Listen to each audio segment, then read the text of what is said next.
السلام عليكم ورحمة الله وبركاته حبايب قلبي، يا رب تكونوا بصحة وخير. بعد ما عملنا مع بعض الكيكة الاقتصادية بدون بيض وبدون حليب وعجبتكم جدا، هنعمل مع بعض النهاردة الجاتو الاقتصادي ببيضة واحدة بس. هنعمل الجاتو القمر اللي انتوا شايفينه ده. الكيكة هشة وخفيفة جدا وطرية جدا، وصوص الشوكولاتة التحفة طعمه يجنن ومن غير ولا فتفوتة شوكولاتة.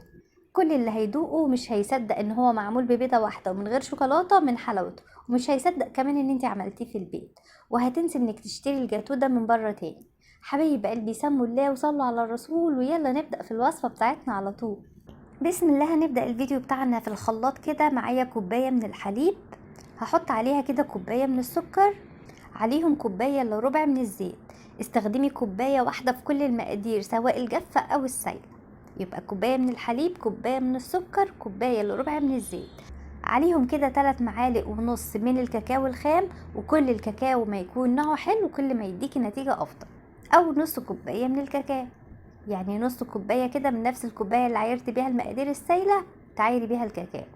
رشة ملح خفيفة كده قرصة ما بين ايديكي. والحاجة بقى اللي هتعزز طعم الكاكاو وهتخلي طعمه تحفة، نص معلقة صغيرة كده من البن بتاع القهوة، البن العادي بتاعنا. ولو مش موجود عندك ممكن تستخدمي النسكافيه اللي هو سريع الذوبان، هتفرق جدا يا جماعة. واحط كده ربع معلقة من الفانيليا علشان تزود حلاوة الطعم حلاوة. هنضرب بقى كل المقادير اللي معانا دي كويس جدا في الخلاط لحد كده ما قوامها يتقل معانا. الناس اللي بتقولي القوام ما بيتقلش، بصوا يا جماعة القوام هيتقل جدا معانا زي ما انتوا شايفين اهو. ممكن تحطي زيت سرسوب بسرسوب في الاخر هيتقل معاكي اكتر. بس شفتوا قدامكم انا حطيت المقادير والقوام. الصوص تقيل جدا اهو زي ما انتوا شايفين. تمام كده خلاص. معايا صوص كده شوكولاتة تحفة بطعم يتجنن. هجيب كوباية كده وهملاها شوية كده من الصوص، يعني اخدت كوباية من الصوص اللي موجود معايا في شفشق الخلاط. دي هسيبها كده على ترابيزة المطبخ جنب مني. وبعد كده هحط بيضة واحدة بس على الخليط الباقي معايا في الخلاط. وهحط لهم معلقة من الخل، معلقة كبيرة كده مليانة من الخل، وربع معلقة من الفانيليا طبعا علشان البيضة اللي احنا حطيناها. غطي بقى الشفشق واضربي شوية الحاجات اللي موجودة معاكي في الخلاط دي مرة تانية.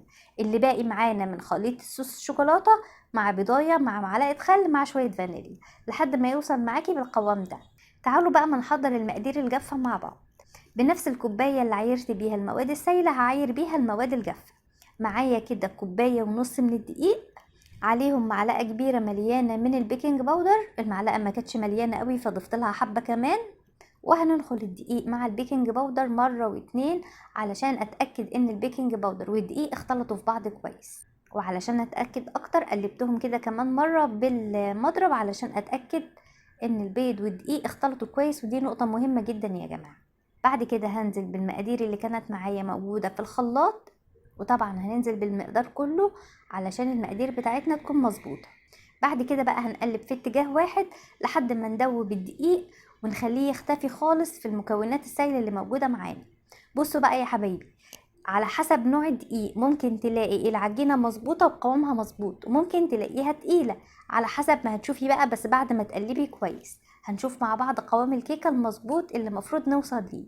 انا هنا كده بعد ما قلبتها حسيت ان القوام بتاعها تقيل شوية. بصوا المفروض ان هي بتنزل خد بسرعة شوية. حطيت كده معلقتين من المية او ممكن معلقتين من الحليب الموجود عندك حطيه، وقلبي برضو في نفس الاتجاه اللي كنت بتقلبي فيه. يعني هتشوفي انت عينك هي الميزان، هتشوفي قوام الكيكة. اول ما تلاقيها قوامها تقيل شوية ممكن تزودي سنة كده من المية او الحليب. كده القوام بقى مظبوط. تعرفيه ازاي؟ بصي بتنزل خيط بينزل بسرعة. اول ما تلاقي الخيط بينزل بسرعة كده تعرفي خلاص ان الكيكة كده قوامها مظبوط. انما لو الخيط بينزل بتقل كده او بينزل بالراحة هتكون تقيلة، نزودها سنة كده من المية. بعد كده هنحط الخليط بقى في صينية مقاس 26 او 24. طبعا الصينية كده انا بطنتها بزيت ودقيق او سمنة ودقيق.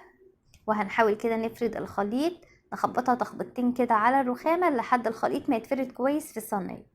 التسوية على درجة حرارة 180، ما بتاخدش وقت كتير في الفرن، حوالي نص ساعة علشان كمية الكيك مش كبيرة في قلب الصينية. خلاص كده يبقى بتاخد حوالي نص ساعة على درجة حرارة 180. تعالوا بقى هنعمل الطبقة اللي هنحطها على الكيكة. كوباية من الكريم شانتيه بس يا جماعة الكوباية كان كتير على المقدار اللي انا عملته، خلوها نص كوباية بس. انا هنا حطيت على الكوبايه كوبايه الا ربع من الميه. انتي حطي نص كوبايه من الكريم شانتيه على نص كوبايه من الحليب او الميه. حطيت عليهم كده معلقتين من السكر ورشه صغيره كده من الفانيليا. طبعا علشان الكريم شانتيه اللي معايا خام مفيش فيه سكر حطيت له سكر.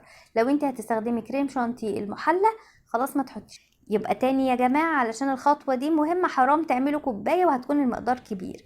اعملي نص كوبايه من الكريم شانتيه، من بودره الكريم شانتيه، عليها نص كوبايه من الميه المتلجه او الحليب المثلج على حسب ما انتي عايزه، ميه او حليب. هيكون المقدار ده مظبوط جدا على الكيك. المقدار الكوبايه بتاع الكريم شانتيه كان كتير، اداني كميه اكبر من اللي انا محتاجاها. وحطيت عليهم معلقتين من السكر العادي الابيض بتاعنا، وعليهم رشه كده من الفانيليا. وطبعا هنفضل نضرب فيهم كده لحد القوام بتاعهم ما يتقل. بصوا شويه بشويه القوام بيتقل معايا. واستخدموا كريم شانتيه المتحده يا جماعه، جميل جدا، طعمه حلو وقوامه بيوصل للقوام اللي احنا عايزينه بسرعه جدا. كده تمام. بصوا الكريم شانتيه معايا تقل وقوامه بقى تقيل وبالمنظر اللي انتوا شايفينه ده. بعد ما الكريم شانتيه خلاص اتضرب وبقى بالقوام اللي انتوا شايفينه ده، اخدت كده معلقه كبيره مليانه من الصوص اللي كان معايا في الكوبايه. معلقه كبيره كده مليانه ومعلقه ونص يعني كده، او معلقه كبيره مليانه. وبعد كده هنمزجه او هنضربه مع الكريمه اللي احنا ضربناها. وعلى فكره الكريمه دي ممكن تضربيها بالمضرب اليدوي العادي، مش لازم يكون في عندك مضرب كهرباء، ممكن بالمضرب العادي تضربيها بيه. وممكن على فكره ما تحطيش معلقه الصوص دي، ممكن تخليها كريمه بيضه كده من غير معلقه الصوص اللي احنا حطيناها. انا كده تمام خلاص. قلبت معلقه الشوكولاته اللي انا حطيتها في الكريم. كده تمام خلاص. هحطها بقى في التلاجة على ما الكيكة تطلع من الفرن ونشوف هنعمل مع بعض ايه. شايفين قوامه تحفة ازاي؟ واعملوا يا جماعة نص كوباية بس من الكريم شانتيه. بعد كده هجيب نص كوباية من الحليب الدافي. حطيت معلقتين صغيرين كده من صوص الشوكولاتة اللي كان معايا في الكوباية برضو، وهقلبه في نص كوباية الحليب لحد ما يدوب. نص كوباية الحليب دي اللي حطيت فيها معلقتين من صوص الشوكولاتة دي اللي هشرب بيها الكيكة بعد ما تخرج من الفرن، علشان بتخليها طرية وهشة جدا. هنا الكيكة بعد ما خرجت من الفرن ريحتها تجنن، وبصوا طرية وهشة ازاي يا جماعة، رغم ان هي كانت حتة صغننة في الصينية الا انها هاشت وكبرت ونفشت. هستنى بقى لما تبرد خالص خالص، ما يكونش فيها اي نسبة من السخونية، وبعد كده بشوكة كده ابدأ اعمل لها فتحات بسيطة كده علشان اشربها بالحليب وصوص الشوكولاتة اللي انا عملته. طبعا دي نص كوباية الحليب اللي انا حطيت عليها معلقتين من الشوكولاتة، وهشربها كده للكيكة. هنشربها للكيكة كده بالمعلقة حبة بحبة، وهتلاقي الكيكة بتشربها شوية بشوية. والصوص ده يا جماعة بيخلي طعم الكيكة رهيبا من جوه، وبيخليها طرية جدا زي الجاتو بالظبط اللي احنا بنشتريه جاهز. كده تمام. انا شربت خلاص الكيكة بنص كوباية الحليب اللي معايا.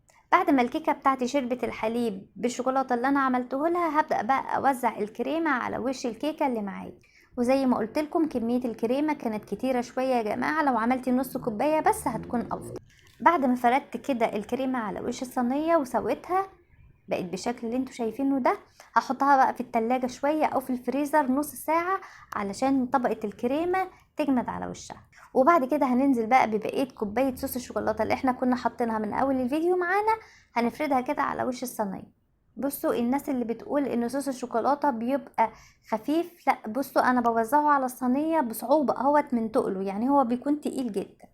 بعد ما وزعت صوص الشوكولاتة كده فوق الجاتو اللي معانا، هحطه في التلاجة بقى كده حوالي ساعة علشان الكيكة كده تشرب من طعم الكريم شانتيه، وطعم الكريم شانتيه يشرب من طعم الصوص اللي فوقه، وكلها كده تمتزج وتختلط في بعضيها.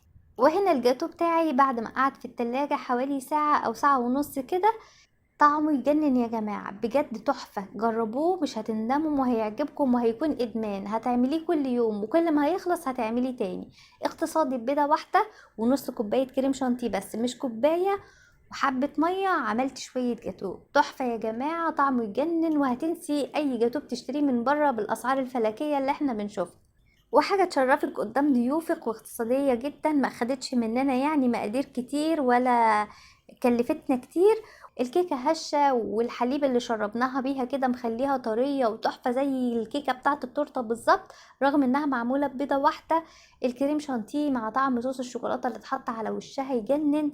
جربوه يا جماعة وهيعجبكم جدا، وهتقولولي الجاتو ده تحفة يا دنيا. اللي عجبه الجاتو ياريت يعمل لي لايك، مستنياكم تجربوه وتقولوا لي ايه رأيكم فيه، واشوفكم يا رب على خير الفيديو الجاي، والسلام عليكم ورحمة الله وبركاته.